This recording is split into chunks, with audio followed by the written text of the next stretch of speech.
Welcome back. So, for this lecture, we're going to continue with early modern English and we're going to finish up the outer history, focusing on the heightened linguistic awareness during this time period.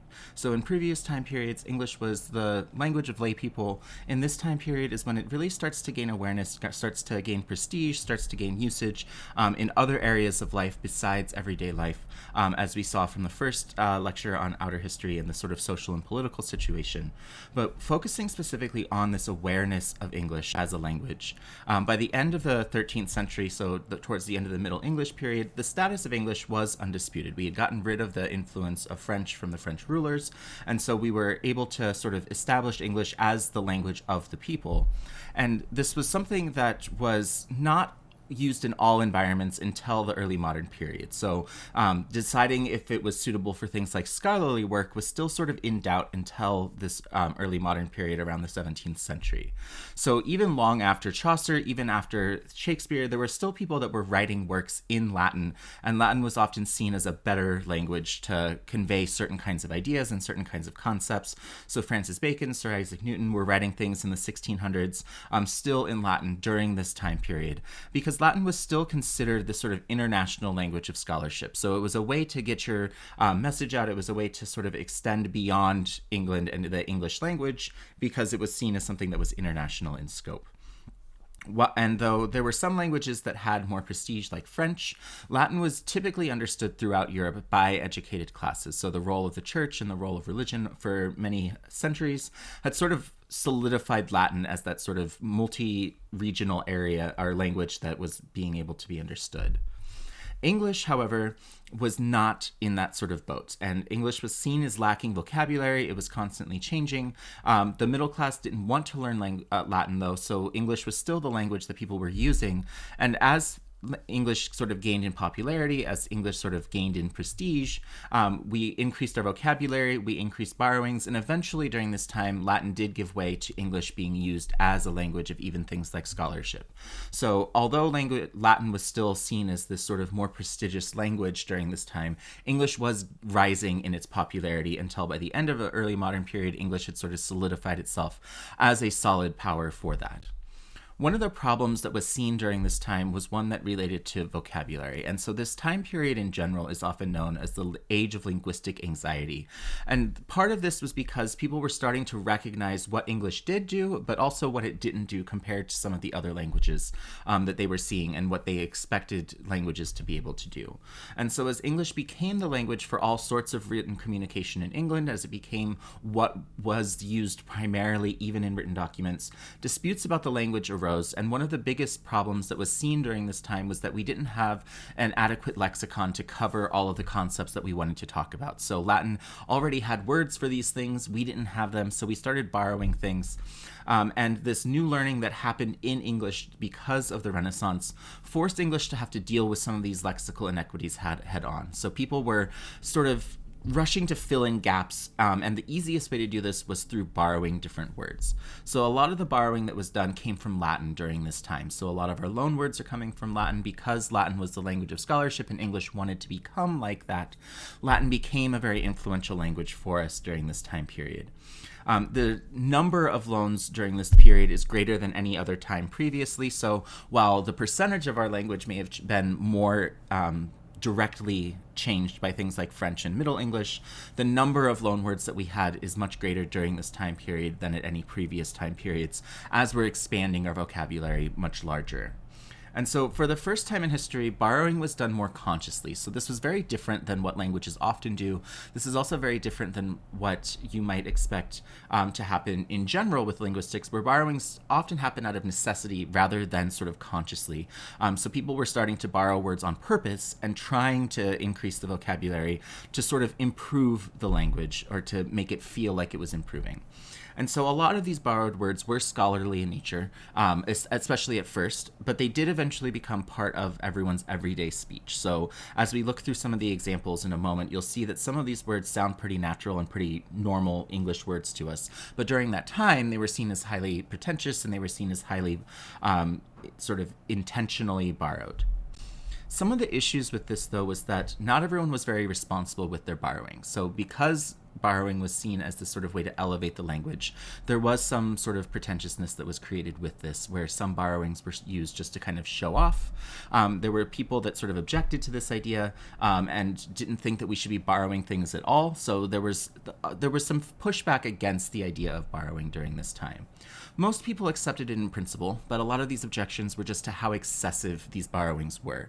So, you've probably read some academic writings where the goal seems to be to have as many big words as possible. This was something that became very common for a lot of people during this time period. And this excessive borrowing of Latin terms was actually given a term and came to be known as inkhorn terms. And this was meant to mock the pretentious users that were borrowing things so much and sort of incorporating them into their everyday language in ways that didn't really match what was going on in everyday speech most of the time. A lot of people were also concerned with the purity of English. So this is something we see in many languages very frequently. And so there was a push to sort of use older English terms that had been lost or try to coin new terms using basic English words. So trying to stick with the native vocabulary that we had rather than borrowing different pieces. For the most part, the attempts to do this didn't really win. We didn't actually successfully add a lot of these sort of native kinds of compounds and native kinds of words. So to give some examples of some of the attempts were things like flesh strings for muscles, three-like for an equilateral triangle, a say what for a definition, dry mock to mean irony. So these are words that we don't use. We use the ones that are in the parentheses here. But these are things that didn't really catch on, partly because people were already starting to become familiar with the Latin terms. So something like muscles was something that was already part of everyday vocabulary at this point. So these attempts to sort of say, no, we don't want to borrow these words, we want to instead just use these sort of English words instead, or these previous forms instead, didn't really end up working. And to give an example of what were considered some of these excessive or inkhorn terms at the time, words like exaggerate, discretion, expect, industrial, scheme were all these sort of overused and excessive borrowings. But if you look at these examples, these are words that we use in our everyday language today, so they did end up sticking around. So a lot of these borrowed terms did stay in the language, while the attempts to use sort of nativized English words did not end up sticking.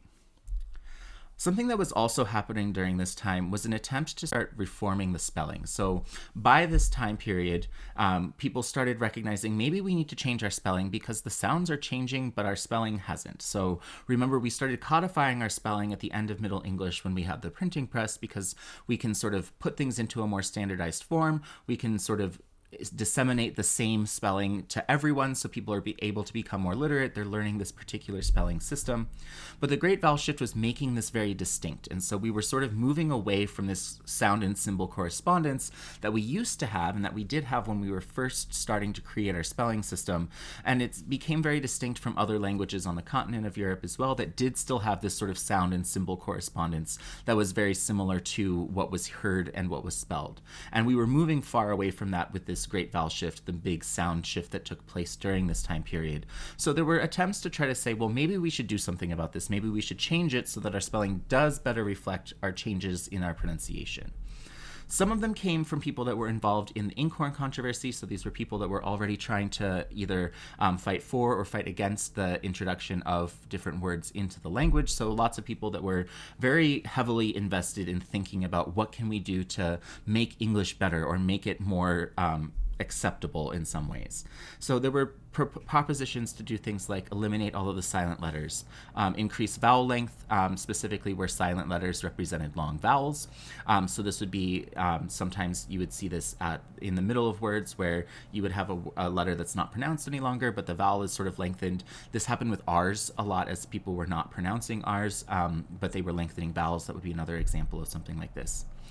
Sir Thomas Smith wanted letter forms to be more iconic, and so he started proposing things like diacritics to indicate vowel length, as well as other pronunciations and aspects. But this was seen as very drastic, and this wasn't something that was ever taken up because it was adding way too many complicated things to the spelling system rather than trying to simplify it. And then John Hart also proposed new characters and ending the use of letters C, Y, and W. He wanted to use a dot under a vowel for vowel length. He wanted to eliminate all of these capital letters. So we can see there's lots of these proposals that are happening during this time. And these proposals of ways to change spelling happen even into modern English as well. We've seen even in the last 100 or 200 years other examples of this. But this was some of the first attempts. So another attempt to also add diacritics was happening during this time period. And you can see this is happening already while the sounds are still in progress and still changing. They're starting to recognize that and starting to want it to change some of those. But a lot of the things that people came up with didn't really end up working. We haven't seen a lot of spelling reform in general that has ended up working all that successfully. And it's really unclear what influence the sort of reformers actually had, because none of these suggested characters actually stuck. We still use things the same way that they were used back then. Scribes and the printers were probably the most influential for any kinds of spelling reform that happened. So when we see the variation in spelling in the Middle English period and in some parts of the early modern period, the standardization and the changes to that likely had more influence from people that were actually printing things and trying to make things more uniform than these people that were calling for things to be done. So the 16th century was really the last time that thorough spelling reform would have been possible, as things are still sort of being established, as sounds are still in flux. The spread of printed books became much wider during this time period, and it would make attempts to actually change every kind of spelling across the language much too costly after this point. So there's really no way for us to easily change the spelling any longer, because we have so many things that are already done in the spelling that we have that it would just make it infeasible to actually change everything drastically. But there are some advantages to the system that we have, where we do have a codified spelling system across all different kinds of English. So the English pronunciation that varies so greatly across boundaries is something that can maintain itself but still allow us to unite in a common writing system, so we can still understand each other, we can still know what word means what, regardless of pronunciation. And the high variation that we see in different dialects and in different areas allows the writing system a little bit of an advantage for us to continue to communicate more easily. If we were all spelling things exactly how we pronounce them, we'd have dozens and dozens of ways to pronounce almost every single word, and that just wouldn't be easy to do. And trying to make decisions on which dialect should be spelled more similarly to its pronunciation can create a lot of problems as well. The fossilite spelling system also, as I mentioned, is uniting all of these different Englishes throughout the world. So as English spread around the world during this time period, having the same spelling system allowed this variation to flourish, but still kept everyone understanding each other and being able to use the same written form of communication. Something that's often not really thought about, and that as we've gone through the semester you've hopefully started noticing, is that English spelling is actually a little bit more systematic. It's a little bit more predictable than people think. Like, there are some things that seem like they don't make sense, but if you know the etymology and you know the history of it, it actually does have a reason for why it does the kinds of things it does, why we have those silent E's from losing our inflectional endings, why our vowels are changing the way they are based on the Great Vowel Shift. So there is actually a little bit more of a systematic process in our spelling than a lot of people are aware of. And one way that this has been tested is that if you give people words that they've never seen before, or you create words that are not real words in the language, most people will know how to pronounce them, even if they've seen them for the first time. And they'll be relatively consistent with each other on how to pronounce these words, even if they've never seen them before. So it does suggest that things are much more systematic than we're usually thinking about. Another major thing that was happening during this time was the rise of dictionaries. So dictionaries up until this time, we didn't really need. This is a drastic increase in the interest of dictionaries during the early modern period because of this linguistic anxiety, because people are much more aware of the language, because people are paying attention to specifics of the language, is giving us some reasons why we are more interested in dictionaries. And so the question of why is this happening now and how people got along without them before is largely because previously there wasn't really any need for them. Dictionaries are used to check for things like spelling or check for difficult words that you're not familiar with. And in earlier periods, without a fully literate populace that couldn't read, dictionaries wouldn't have been helpful anyway. Before widespread printing, people were relying mostly on things like oral tradition. And prior to the inkhorn terms that were coming around during the Renaissance period, prior to this time period, most people knew most of the words that they were hearing or using because they were just the common words that everyone knew and that everyone used. We weren't adding all of these intentionally borrowed words words and widely expanding the vocabulary in very short periods of time, like what we see during this time period. So dictionaries became really important because now there's more people that can understand the language, there's more people that can read the language, there's more words coming in that people have never heard before, and they have to know if they're using them right or how to use them. And so it's a time period where this is the first real need for something like this. And this is something that played out of the Renaissance, out of this increased in borrowed words. And it was part of this desire to refine and standardize and quote unquote fix the language during this time period. So this age of linguistic anxiety was also interested in sort of creating something that was seen as a better language than what they had before. And so this is something that really intensified in the 17th and 18th centuries during the early modern period, where you saw a lot of things that were trying to give you information about how to use the language. There were some previous forms of English dictionaries, things that gave sort of a word and a definition. Even back to Anglo-Saxon times, there were often times that Latin manuscripts would have translations and glossaries for hard words or words that people weren't expected to understand. And there were some early attempts at dictionaries during this time period that really started taking off, and we'll see the sort of ways that this kept getting more and more complex over time. So starting in the late 1500s, there were already some attempts. Richard Mulcaster came up with one with about 8,000 words. There were no definitions with this one, though, so it's basically just a word list in the first early attempts. But we start seeing in the early 1600s things that are alphabetically arranged, things that have words with definitions, focusing on just some words, so 2,500 words or so at the earliest stages. And then we start seeing things that are organized into things like topics. So Roger Williams, one of the early Americans, wrote Key into the Languages of America and gave a word list that was sort of organized into specific topics. So again, we're still not getting into that definition thing in all of these early examples, but they did have lots of influence and did grow in popularity over time. And part of it was because they were trying to reach new literate audiences. So a lot of these documents were trying to address the literate women that didn't know Latin or French because they were not educated in the noble education system previously.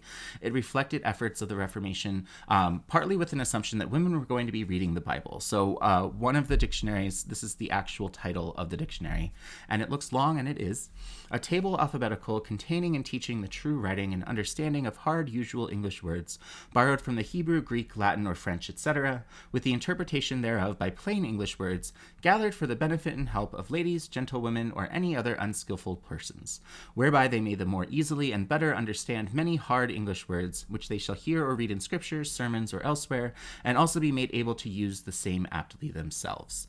And that was literally the title of this dictionary. And so it gets at some of the anxiety about this, but also some of the sort of target audience of some dictionaries. So with the assumption at this time that previously only men, and usually only rich men, were getting educations and learning things and becoming literate, this was broadening an audience of people that didn't previously have access to being literate. And this extended those dictionary attempts over time as well. So as we see moving on and moving forward, there's lots more times that we see larger and larger dictionaries. So by the 1600s, we're seeing more entries than some of these previous ones. Thomas Blount in the mid-1600s had one with 11,000 entries, so starting to increase in how many we're seeing. But the first major change and the first major dictionary that was really something that stuck and that people were using was from Nathaniel Bailey. He was one of our first true lexicographers. He was interested in words, interested in etymologies, and in the early 1700s, he created the Dictionarium Britannicum, 950 pages, over 48,000 entries. So he's the first one who's starting to indicate the stress on words, and this became a standard reference for a pretty substantial period of time, for a couple decades, until Samuel Johnson came on the scene, and he was trying to refine and fix this language as well, so still responding to this linguistic anxiety. And it took him 7 years to complete a dictionary of the English language. This was in 2 volumes. It came out the first time in 1755. And there were 40,000 entries. There were illustrative quotes, so it was giving example sentences to help establish the success and the popularity of this, because people had context to use with it as well. And this remained the authority on the English language until Noah Webster's American Dictionary in the 1800s. So for several decades, this was the dictionary, the go-to reference point for people that were trying to use and understand different words in the language. And this was something that also further encouraged standardized spelling. It helped add in that adoption of new words, because if there was a way to learn the words and learn what they meant, people could adopt them into their vocabulary. And it established a really strong authority on dictionaries that still continues today. And we'll continue talking about that when we get into the modern English period. But dictionaries started as this way to sort of just share aspects of the language that was less commonly known, but became a very strong authority on the way language was supposed to be known. And so this was a big change in the way that language was passed down and the way that language was sort of shared. Another sort of response to this time period was a call for an English academy. So you may be familiar that some other languages do have these sort of academies that regulate or attempt to regulate the language. And these are not linguistically appropriate. This is something that many language academies fail miserably and don't stay around, even though we do still have some today. But the 17th and 18th centuries featured a gain in the popularity of them in other languages, as well as a call for one in English. So the call for the English one was part of this movement towards standardizing English, part of this movement towards having a single authority that can decide what is right and what isn't right in the language, while ignoring the natural idea of language change at the same time. So there was a desire to sort of tidy up, to clean up and regulate the language after we added all of these new words, after we added all of these new structures. People wanted to sort of rein it all in and tell people what they could or couldn't do with the language. And they modeled this off of the Italian and French academies. There's still dozens of these academies that exist. There's a Spanish one, there's a French one, there's still the Italian one. And some have a little bit more influence than others, but they're always trying to control things, even though the language is changing around them as they try to limit that. Some of the advocates included people like Daniel Defoe and Jonathan Swift, so notable authors during this period of time. And some of the opponents included things that became sort of political. The Whig Party saw it as a power play by the Tories. Others felt that the other academies had not been successful. They hadn't. But they were trying to sort of say, well, if they're not doing this right, we shouldn't try to do this either. And then once Samuel Johnson's dictionary came out, the move for an academy sort of died out because we had our own sort of authority that we could use for that. And so we didn't really need an academy because now we had these books that were published, that were being disseminated, and people sort of used that instead. And then after U.S. independence and after sort of colonization broke off some of the different colonies into their own independent areas as well, an academy became unfeasible because there were so many different centers of usage for the language that there couldn't be just one single academy that could account for everything. During this time, this is also where we get a lot of our grammatical rules that don't make any sense or that don't follow the things that were naturally happening in English.